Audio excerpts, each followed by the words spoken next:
I'm Becky Cap. I'm the Senior Vice President for Biotherapies at Vitalant. And I joined the company about 9 months ago. Spent that time really understanding where the team is, what they've done in the past, what we are doing today, and where we are planning to go in the future. Um, so really excited to be here thinking about this. We're moving forward. We are pushing that strategy forward. We've built out our team, and it's going to be an exciting journey. I'm Kevin Land. I'm the Executive Medical Director for Biotherapies at Vitalant. Um, Also the Vice President of Clinical Services. I've been with the company for 14 years. I started on the blood side. Um, we're really good at getting into hospitals and helping on the clinical side.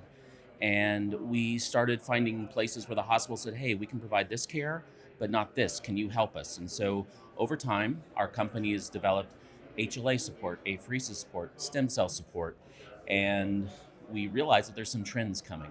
And perhaps, not more than perhaps now that we have the team together, but the whole idea is can we take that and provide that as a national solution or a toolbox of solutions for hospitals and pharma clients across the United States.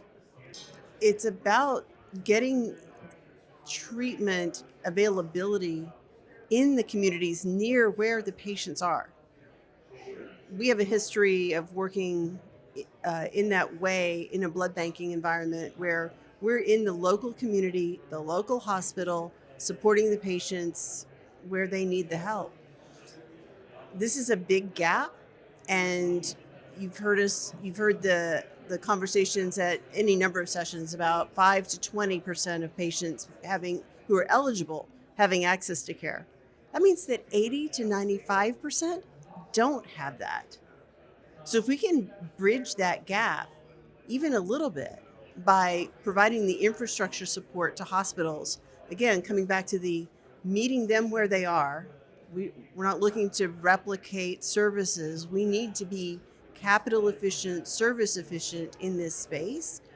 So creating services that allow them to grow and flex as the patient demand increases. Oftentimes it's the patients not even knowing that there's something there, right? And every day there's a new clinical trial. So when you talk about access to care, to me, it's more than just the commercialized products. It's the hope of the thing that's coming around the corner. Yeah. You know, I've had family members, I think everyone has, that have had a cancer of some type, maybe, um, and knowing that if they, the next generation of folks that have it may not have the same problems that we saw with our family members or loved ones because these therapies will be here. So I'm looking forward to that. But to me, the biggest access that I've seen, obstacle, they didn't even know that it was there unless they went to a large academic institution. Just open their eyes to find out, hey, I could have had that kind of treatment. I didn't know that. What I'm most excited about expanding is right now we primarily think about hematological tumors. We're moving into solid tumors and other things, but there's a lot of patients that have lots of chronic problems: sickle cell, diabetes, high blood pressure. And just think of all of the potential that instead of giving a pill that may have addressed the symptom or a blood transfusion that may address a symptom, we're now talking where you could have a cell or gene therapy that could actually cure them or have a chance to cure them. Think about all the sickle. I used to, work at a county hospital, lots of sickle patients, and struggling to grow up and be kids and play basketball.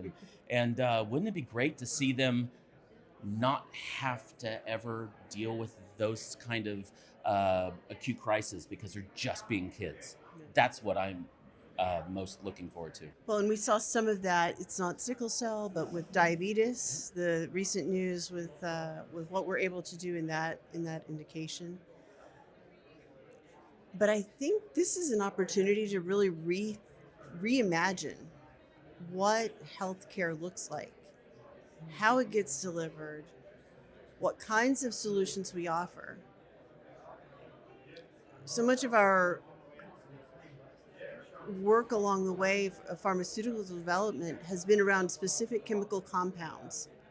We're moving into a space of living medicines where you're taking a deeper understanding of how biology works and tailoring it so tightly to that patient, uh, to the donor, to connecting all of those dots.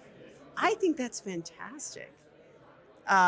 There's some downsides. There's some scary parts of that I see, but at the same time, the opportunity to help people help people where they are, is truly remarkable.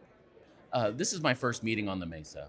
Of course, I've heard about it, but I'm been more clinically focused over the years, and I've been looking forward to this environment because I've talked with many of these groups individually to other locations, but to have such a concentrated time where you could just think about the potential and talking to other companies and sort of exploring what the future might be together, partnerships or just collaborations. It's a really nice opportunity to slow down, not make the donuts, not do the day-to-day stuff so much, but just kind of strategize and think. I found it very, very rewarding and helpful in how I frame how we approach the future. This is my eighth meeting on the Mesa.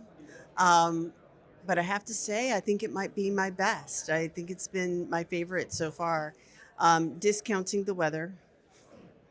But the quality of the partnering meetings, the level of conversations we have been able to have, some of that has to reflect on Vitalant and what we have to offer and the scope and range of conversation. But I'm just delighted with the way everything has really come together, not just to support deals, but to support execution and building out this marketplace And access to care. and access to care.